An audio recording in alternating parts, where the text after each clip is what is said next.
But since you came in, what was your analysis of Sri Lanka going forward in June?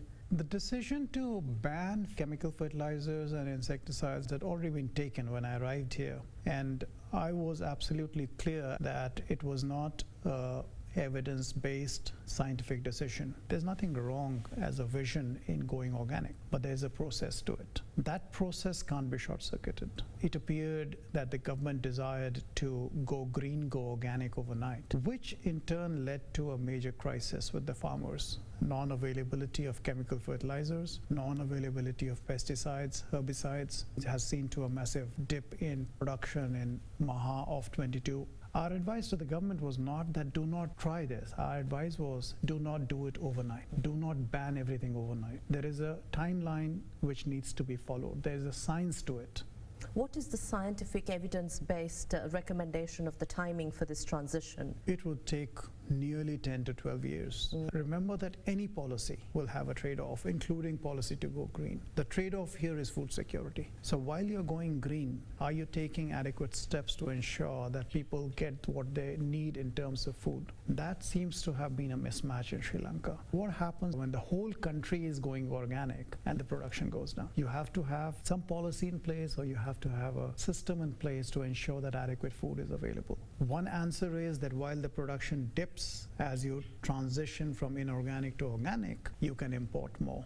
Did you have enough foreign exchange in place to import what you needed? Now, as it has shown over the last 2, 3, 4 months, no, we did not. So there is a shortage, there is a crisis, because we went organic in a fashion which was not the scientific way to go about things. Agriculture could be an industry that could attract investments, but does the FAO have an understanding or an observation on what areas and how Sri Lanka can immediately attract investments? We have a very vibrant program for partnership with private sector, and when we look at private sector, we don't look only in terms of the money that they bring. Private sector across the globe is full of rich experience.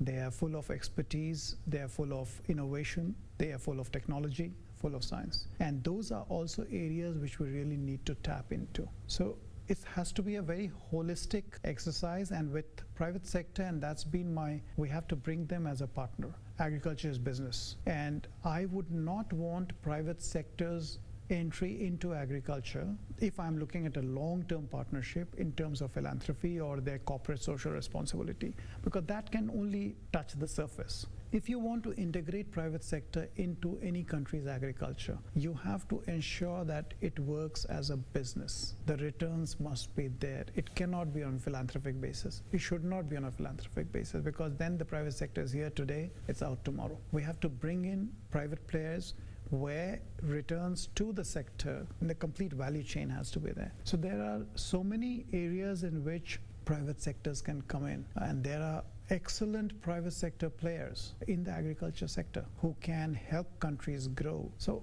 we have to look at private sector with a lens of being equal partners.